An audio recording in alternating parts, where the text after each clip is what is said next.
गलवान घाटी झड़प को 4 साल हो गए हैं। तभी से भारत चीन के रिश्ते और तल्ख हो गए थे। चीन लगातार गलवान घाटी में डटा हुआ था, लेकिन अब ये तल्खी धीरे धीरे दूर होती जा रही है। दरअसल 4 साल गलवान घाटी में डटे रहने के बाद चीन ने वहां से अपने सैनिकों को पीछे हटने को कहा है। लेकिन सवाल है कि 4 साल बाद आखिर ऐसा क्या हुआ है जिससे चीन ने अपने सैनिकों को वापस बुला लिया है। और उनके लफ्ज पता है क्या हैं वांग जी की, आप सोच के हैरान हो जाएंगे। वो कहता है चाइना इंडिया जो है ये एंशिएंट ईस्टर्न सिविलाइजेशंस है। वाओ। वो कह रहा है कि मैंने आपको थोड़ी देर पहले क्या कहा, वो कह रहे हैं कि पायन ये वेस्ट से दूर रहे, ये हमें लड़ाना चाहते हैं। भारत पीछे ही पीछे क्या कुछ डिप्लोमेसी भी कर रहा है, समझ के परे है। भारत में मैं झक मारने नहीं आया हूँ। बहुत चीज़ें होती हैं जो मैं डिस्कस नहीं करना चाहता, और जो डिस्कस कर रहा हूँ वो भी बड़ी ही नपी तुली बात में आपके साथ मैं रखने की कोशिश कर रहा हूँ, क्योंकि कई चीज़ें हैं मुझे मना भी किया है डिस्कस नहीं करनी। पर आपको समझने के लिए, आपको गर्व हो ये देखकर कि भारत ने एक तीर से कितना कुछ कर लिया। और दुनिया की ये एक बड़ी खबर है कि चाइना ने अपने ट्रूप्स पुल आउट कर लिए हैं। उसने डिसएंगेजमेंट की है, और एक नहीं, दो नहीं, तीन नहीं, बल्कि 4 बॉर्डर पॉइंट्स पर। गलवान से भी उसने अपनी ट्रूप्स वापस बुला ली हैं। चाइना को ये पता चल गया कि इंडिया पहले वाला इंडिया नहीं रहा, इसको मैं प्रेशराइज करके अपनी बात नहीं मनवा सकता। उसने लद्दाख में पंगा लिया कुछ देर पहले, अपनी फौज चढ़ाई, इंडिया ने भी फौज चढ़ा दी। 4-5 साल वहां रहा और उसको समझ लगी कि यार अब इंडिया वो वाला नहीं रहा, मच स्ट्रॉन्गर हो गया। चाइना अपने जो ट्रूप्स है वो विड्रॉ कर रहा है 4 जगहों से, इंक्लूडिंग ईस्टर्न लद्दाख, और वो कह रहे हैं जी कि हमारे बॉर्डर की सिचुएशन बिल्कुल ठीक है। यूएसए ने यह फोर्स ही नहीं किया था कि इंडिया और चाइना दोनों मिलकर बॉर्डर के इश्यू को रिजॉल्व कर देंगे। चाइनीज फॉरेन ऑफिस भी, जो चाइनीज फॉरेन मिनिस्ट्री की स्पोक्सपर्सन है मॉर्निंग, उन्होंने कहा कि जो चाइनीज ट्रूप्स हैं उन्होंने बहुत सारे एरिया से विड्रॉ किया ईस्टर्न लद्दाख में, इंक्लूडिंग गलवान वैली। जो मैंने ये कहा कि ये चाइनीज मेल्टडाउन है, तो डेफिनेटली ये चाइनीज मेल्टडाउन है। वो सब कुछ कर लिया जो वो कर सकता था, लेकिन उसको ये पता चल गया कि नहीं, अब ऐसा नहीं हो सकता। अब वो वहां पर पहुंच चुके हैं जहां पर मेरे ये वाले हरबे काम नहीं आएंगे। नमस्कार दोस्तों, एक बहुत बड़ी न्यूज निकल कर सामने आई है सीधा चाइना बॉर्डर से। दोस्तों, LAC गलवान घाटी और भी 4 जगहों से चाइना की जो आर्मी की ट्रूप्स हैं वो पीछे हटने लगी हैं। तो हम जानते हैं कि जो चाइना है वो विस्तारवाद पर ज़्यादा भरोसा करता है।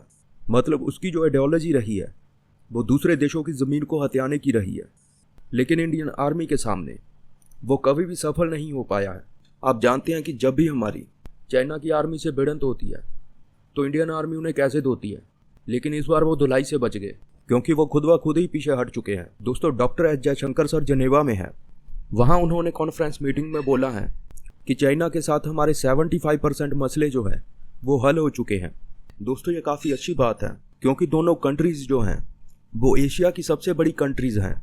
इन दोनों कंट्रीज़ में अगर ऐसे मुद्दों को लेकर कल आपस में फाइट होगी या वॉर होगी तो उसका नतीजा काफ़ी नुकसानदायक होगा।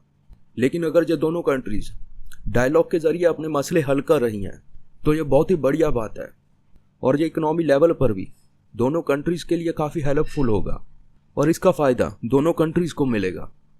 इंडिया ने यहाँ पर ऐसी कौन सी डिप्लोमेसी की है वो आप सुमित जैन जी से सुनिए, और उनके चैनल को जाकर सब्सक्राइब ज़रूर करें, और साथ ही साथ हमारे चैनल को भी। इस पर पाकिस्तानी जर्नलिस्ट का क्या कहना है उनको भी ज़रूर सुनिए। और मजे की बात यह है कि जो वांग जी है, remember this thing how powerful this guy is. Wang ji जो है ये पहले भी फॉरेन मिनिस्टर था, फिर ये मेंबर है political bureau of the communist party of China का, उसकी जो सेंट्रल कमेटी है। वो क्या कहता है कि we are facing difficult times, turbulent world. और उनके लफ्ज पता है क्या हैं वांग जी की, आप सोच के हैरान हो जाएंगे। वो कहता है चाइना इंडिया जो है ये एंशिएंट ईस्टर्न सिविलाइजेशंस है। वाओ, एंशिएंट ईस्टर्न सिविलाइजेशंस, और ये इमर्ज कर रहे हैं डेवलपिंग कंट्रीज में, एंड इनको अपनी आज़ादी पे काम करना चाहिए और यूनिटी पे काम करना चाहिए एंड कोऑपरेशन होना चाहिए। बहुत बड़ी बात की है वांग यी ने। दोनों की दोनों टू एंशियंट ईस्टर्न सिविलाइजेशन, वो कह रहा है कि मैंने आपको थोड़ी देर पहले क्या कहा है, वो कह रहे हैं कि पायन ये वेस्ट से दूर रहे, ये हमें लड़ाना चाहते हैं, हम ईस्टर्न सिविलाइजेशंस हैं, एंशियंट ईस्टर्न सिविलाइजेशंस। बहुत सारे लोग इंडिया के बारे में मानते ही नहीं, India is a civilisation. India is a civilisation पायन, a country which constitute 1.4 billion people. Don't you consider this any civilization? आप वो civilization ही मांगे थे तो तुसी उन्होंने की मानना फिर, ठीक है। सो इट मीन्स कि चाइनीज जो हैं वो अमेरिकन के, देखिए चाइनीज ने जो किया था ना 2020 में, फॉर अ मोमेंट वो शायद समझते हों कि ठीक किया, हमने इंडियंस को जरा टफ टाइम दिया, बैकफुट पे करो। मोदी बड़े मैप चेंज कर रहे 2019 में, उन्होंने इंडिया को 4-5 साल थोड़ा सा रगड़ा है, सीधे मानों में देखा जाए, इधर उधर किया है, थोड़ा आगे पीछे। इंडियंस ने भी चाइनीज को रगड़ा है, ठीक है। किस तरह? जो जयशंकर ने कहा, उसने कहा मैं आपसे कारोबार करूंगा लेकिन मैं बीजिंग दिल्ली फ्लाइट नहीं चलाऊंगा, मैं बीजिंग दिल्ली फ्लाइट नहीं चलाऊंगा, मैं ऐप्स बंद करूंगा, मैं टिकटॉक बंद करूंगा। इंडियंस ने चाइनीज को बहुत रगड़ा। देखिए दैट इज वेयर जो अब देखिए एक, अभी फॉर एग्जांपल मैं आपको, there is so much to talk on this.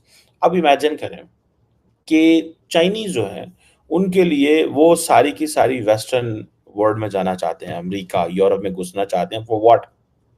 They want to get in there so that वहां पे बिजनेस कर सके, electric vehicles and all that.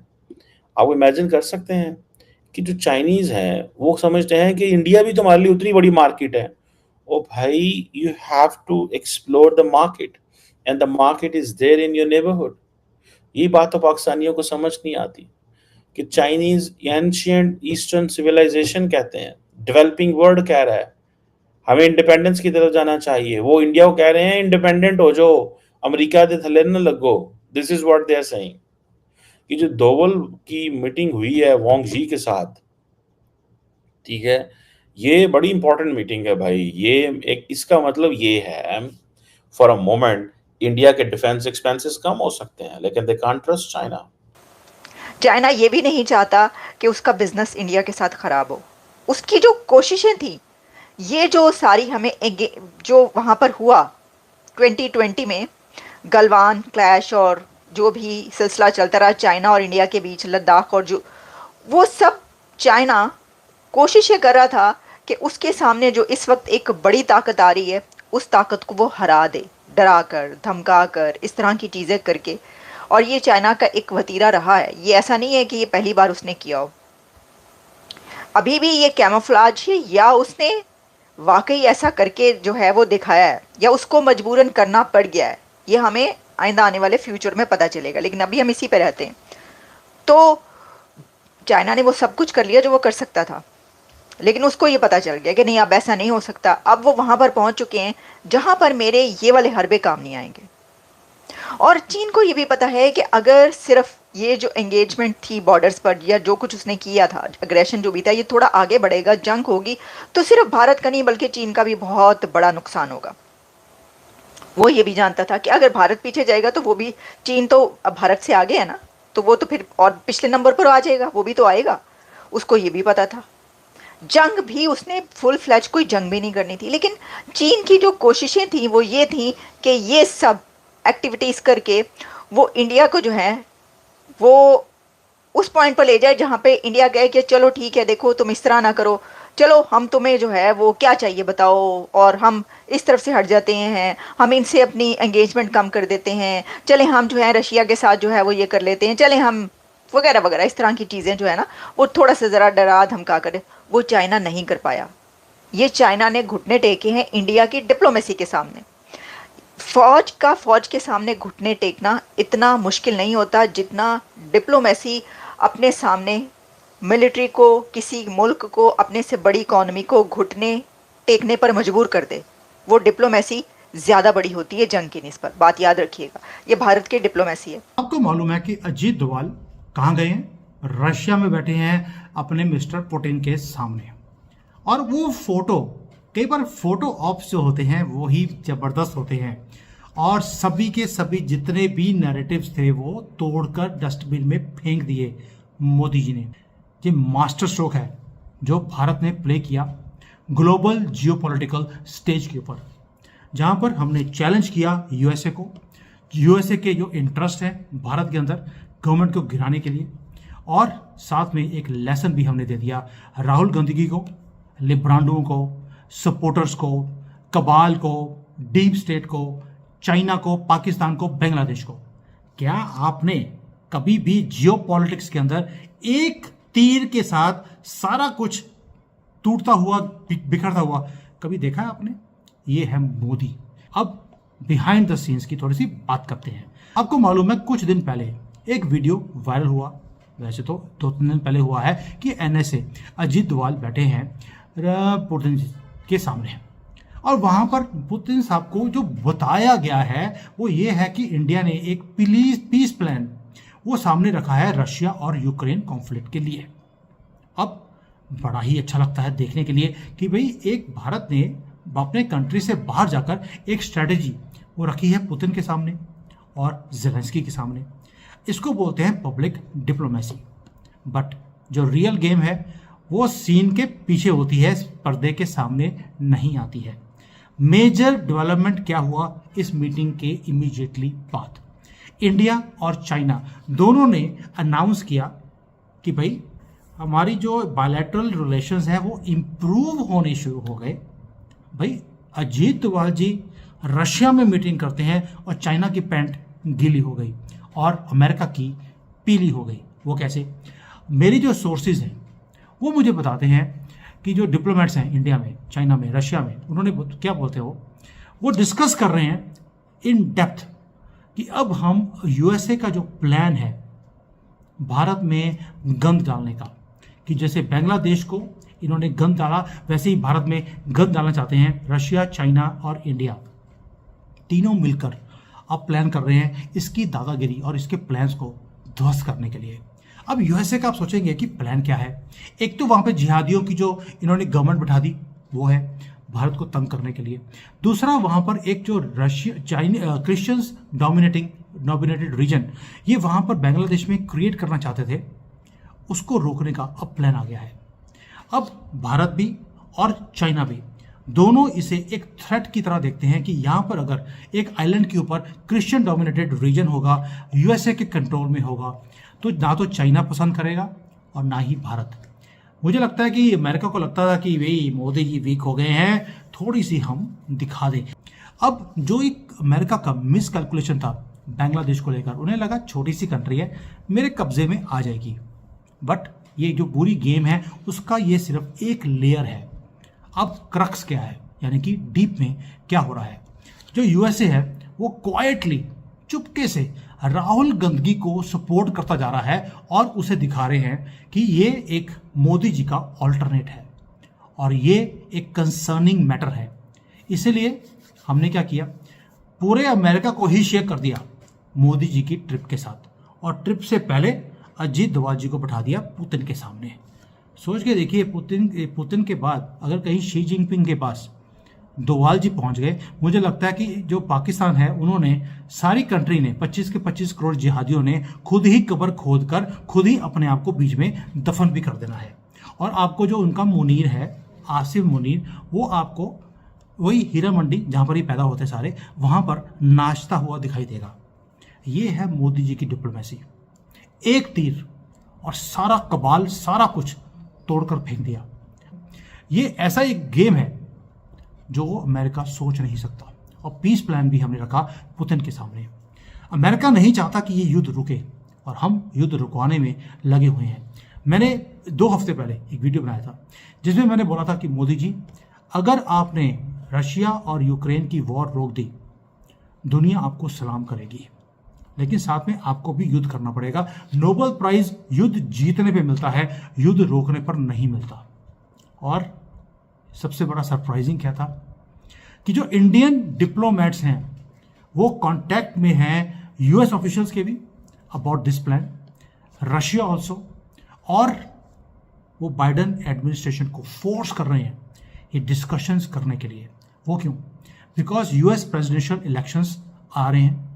US जो भारत ने रशिया को भी पकड़ लिया, उधर अमेरिकन पॉलिटिक्स में अपनी धाक बना ली और ये भी बोल दिया अमेरिका को कि अगर आप चाहते हैं कि रशिया आपके इलेक्शंस में इंटरफेयर ना करे, आपको हमारे भारत बात करनी पड़ेगी। भारत पीछे ही पीछे क्या कुछ डिप्लोमेसी भी कर रहा है, समझ के परे है।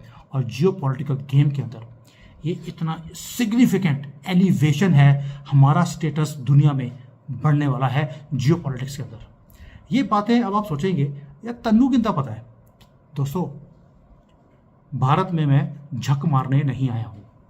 बहुत चीज़ें होती हैं जो मैं डिस्कस नहीं करना चाहता, और जो डिस्कस कर रहा हूँ वो भी बड़ी ही नपी तुली बात में आपके साथ मैं रखने की कोशिश कर रहा हूँ, क्योंकि कई चीज़ें हैं मुझे मना भी किया है डिस्कस नहीं करनी। पर आपको समझने के लिए, आपको गर्व हो ये देखकर कि भारत ने एक तीर से कितना कुछ कर लिया। अब आते हैं इंडिया चाइना रिलेशंस में। इंडिया यूएस देख लिया, इंडिया रशिया देख लिया, अब थोड़ा सा इंडिया चाइना भी देख लेते हैं। यूएसए ने ये फोर्स ही नहीं किया था कि इंडिया और चाइना दोनों मिलकर बॉर्डर के इश्यू को रिजॉल्व कर देंगे और अपने रिलेशंस को इम्प्रूव भी कर देंगे। और दोनों के बीच में बैठा Russia. Russia was the mediator between India and China. Washington तो चाहता था कि यहाँ पर जो टेंशन्स हैं वो बढ़े, ये दोनों एक दूसरे को मार पीट के लड़ाई शुरू कर दें। और हमने क्या किया, अमेरिका की जो स्ट्रैटेजी थी इस रीजन में गन डालने की, हमने ख़त्म कर दी। अब fear of United Nations, United India जिसको बोलते हैं कि अब इंडिया, रशिया और चाइना ये तीनों इकट्ठे हो गए हैं, और ये एक फियर है यूनाइटेड स्टेट्स के लिए। वो नहीं चाहता, अमेरिका नहीं चाहता कि चाइना और इंडिया इकट्ठे हों, वो नहीं चाहता कि रशिया इंडिया इकट्ठे हों। मोदी जी बोलते हैं ठीक है जी, हम इकट्ठे नहीं होते। लेकिन मोदी जी ने क्या किया, इंडिया, रशिया और चाइना तीनों को इकट्ठा कर दिया। उन्होंने बोला थॉट, भारत, चाइना, रशिया ये इकट्ठे हो जाते हैं, अमेरिका का क्या होगा। जो बाइडेन एडमिनिस्ट्रेशन है, जो ग्लोबल एलिट्स हैं, इनकी वरी इंक्रीज होने वाली है, यानी कि जो एक्सेस होता है वो शिफ्ट हो गया एक ही मूव से। मोदी जी अगर रशिया और चाइना को इकट्ठा कर लेते हैं अपने साथ, पाकिस्तान के साथ क्या होगा। मैंने पहले बोला, मुनीर आपको हीरा मंडी में नाचता हुआ दिखाई देगा और उसके लोग उसका हलाला कर रहे होंगे। यानी कि भारत ने एक क्लियर मैसेज दे दिया यूएसए को, you stay within your limits, otherwise we have better options. और यूएसए वो ये चीज़ सुनना नहीं चाहता है। उसका जो डीप स्टेट है उसके पास भी कोई चॉइस नहीं है, बट चुप करके बैठा है जब तक यूएसए के इलेक्शंस ना हो जाएं। यानी कि अब इलेक्शंस में धांधली भी पूरे लेवल पर अब करने की कोशिश की जाएगी, किसी तरीके से ट्रंप आ जाए, ट्रंप ना आए, कमला हैरिस आ जाए। इस बार अमेरिका के डीप स्टेट को तमाचा मारा है, वो भी अमेरिका में जाने से पहले। इससे पहले मैंने जो वीडियो बनाया था कि कैसे हमने, मोदी जी ने वहाँ पर दो सबसे पावरफुल जो ग्रुप्स हैं उनके साथ मीटिंग करी है। 25,000 लोग आ रहे हैं, ज्यूस एंड इंडियन अमेरिकन्स, बहुत रिच हैं, बैंकिंग इनके कंट्रोल में है। अमेरिका की हालत पतली है, बैंकिंग अगर मोदी जी के कंट्रोल के हिसाब से चलेगी, आप सोच कर देखिए, अमेरिका को हम अपनी टर्म्स पर डिक्टेट करेंगे कि तुझे बेटा काम करना है तो ऐसे करना है, वरना हम अब तुम्हारी कोई भी चीज़ सुनने वाले नहीं हैं, ना ही करने देंगे। अब आते हैं कि राहुल गंदगी का क्या होगा। दोस्तों, this is called direct blow to Rahul Gandhi. वो लीवरेज कर रहा था कि इंटरनेशनल कनेक्शंस में जाकर डीप स्टेट से कनेक्शंस करूंगा, भारत के टुकड़े करूंगा, और अपने आप को वो मोदी जी का चैलेंजर वो प्रूव करने की कोशिश कर रहा था। वो he went too far in praising China. उसे लगता था कि चाइना इंडिया के रिलेशंस ठीक नहीं हो सकते, चलिए थोड़ा सा इसको स्पिन कर देते, चाइना खुश हो जाएगा। उसको ये नहीं पता था कि भारत ऑलरेडी चाइना के साथ डीपली बातें कर रहा है और उनके साथ जो बॉर्डर का इशू है उसे हम सॉल्व भी कर देंगे, साथ में इसका मुंह काला भी कर देंगे। क्योंकि चाइना ने बोल दिया कि जहां पर हम बैठे हैं आज की डेट में, वो तो राहुल गांधी के कहने पे बैठे हैं, हम उस जगह को छोड़ेंगे नहीं। राहुल गांधी बोल देगा कि पीछे हट जाइए तो हम पीछे हट जाएंगे। अब राहुल गांधी का हो गया मुंह काला। वो अमेरिका में जो कुछ करने गया था कुछ भी सफल नहीं होगा, ना हुआ है, और ना ही मोदी जी होने देंगे। यानी कि राहुल गांधी जो फ्रिक्शन क्रिएट कर कर भारत और चाइना के बीच में फ्रिक्शन क्रिएट किया हुआ था, उसे स्पिन कर रहा था अपने फेवर में, वो लेके आने की कोशिश कर रहा था, धरी की धरी रह गई।